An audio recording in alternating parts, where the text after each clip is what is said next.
This is the Flit M2, a compact, lightweight folding e-bike. We've designed this bike with city commuting and urban exploring in mind. We've seen the comments about small wheels and we've read the misconceptions about folding e-bikes online. And we're going to be proving them wrong. We're taking the M2 on its most extreme adventure yet. From city streets to mountain peaks.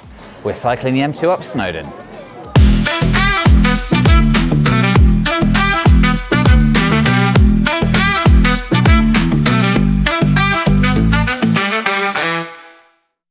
Going up Snowdon's a challenge whether you're on a mountain bike or hiking. Cycling on a bike that's specifically designed for city commuting is going to be a challenge on a different sort of level. We're going to have to look at the routes that mountain bikers are already doing and work out what routes and what surfaces this can get over. We're going to have to see if there's anything that we can do to adapt the bike for the challenge in mind. And given that I'm cycling it, well, Kanisha's decided that I'm cycling it, anything the engineers can do to help is going to be greatly appreciated. So let's go see what they can do. Okay, so Matt, we're obviously Project Snowdon, which we've sort of given you a bit of information about. We are going to take this bad boy up Snowdon. We found a route from Clanberis, which we think is rideable. We've also found we found videos of mountain bikers doing it. So it's definitely rideable on a mountain bike. However, what, if anything, can we do to get the M2 more ready for the challenge? I think the M2 will be fine. I'm more worried about you. Oh, okay. Thanks. Well, okay, that'd be a good situation. That's absolutely fine. I'm also worried about me. I mean, so the M2 is obviously designed with city riding in mind, and for that reason, you know, it's got fairly upright geometry. It's pretty light and responsive. It's obviously got smaller wheels. It's almost the exact opposite to a mountain bike, where you've got kind of quite slack geometry, big wide handlebars, so you can really, you know, crank it around bends and not have to worry about little bumps kind of throwing you off.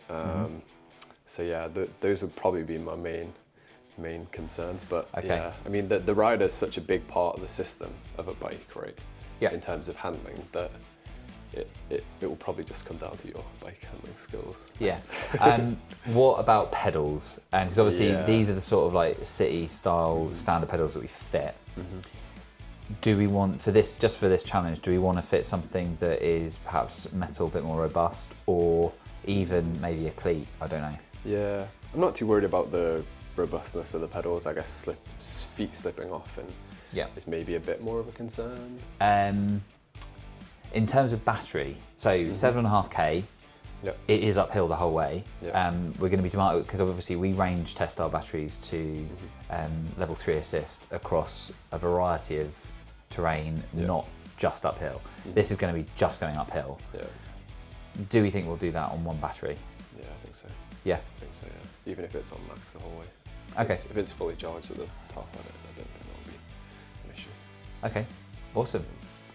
I think, so cool. so basically, so you're going to be riding down as well? Yes. So in summary, your biggest worry is me. I'm the weakest link. The rider is the weakest link. Well, yeah, it's not just that, right? It's like the right tool for the right job. But it will survive. I think it will survive. I don't think it'll be easy, and I don't know how. No, it'll be fun. Yeah, maybe it will be a challenge. So we did actually learn quite a bit from speaking to Matt there. Mainly that Crispin will possibly be the weakest link in this challenge. It's obviously not a fun thing to hear, but it does make sense if you think about it in terms of bike handling and possibly confidence. Like, it's not the easiest challenge to undertake. We'll be switching out a couple of bits on the bike to make this as comfortable for Crispin as possible though. I did think it was also quite reassuring to hear that Matt thinks that the bike is absolutely fine. And I think that gave both me and Crispin a little bit of a confidence boost to actually go through this challenge. That being said, we've never really done any proper off-road testing with the bike, which is something that we'll definitely have to do before we take the bike up Snowdon. Both Matt and Crispin have participated in the London Hill Climb Challenge up Swains Lane, which has a gradient of about 20%, and the bike behaved wonderfully, so I don't see that being an issue at all. As Crispin said, after doing some research, we have found what we think is the best path for us to take the bike up Snowdon. We'll be taking a Clanbarris path, which is the most popular path and follows the Snowdon Mountain Railway up to the summit. The Clanbarris path is roughly a 14.5km round trip with an ascent of 975 metres. On foot, it should take us roughly 7 hours, but obviously we're going to be cycling it up, so it should hopefully take a little bit less time than that. Whilst it is the longest route, it does offer the most gradual climb to the peak, which is why this is such a popular route with other cyclists, and will be for us as well. Of course, we don't just want to cycle the bike up Snowdon and call it a day.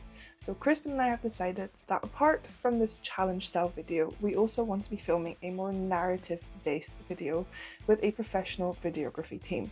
I think it's going to be a lot of work, but both of us and I think the rest of the team here at Flit are extremely excited to see what happens next, and I hope that you guys are too. Please stay tuned for our next video in which we will be going on our location scout and we'll be taking the bike on its very first off-road trip. See you soon!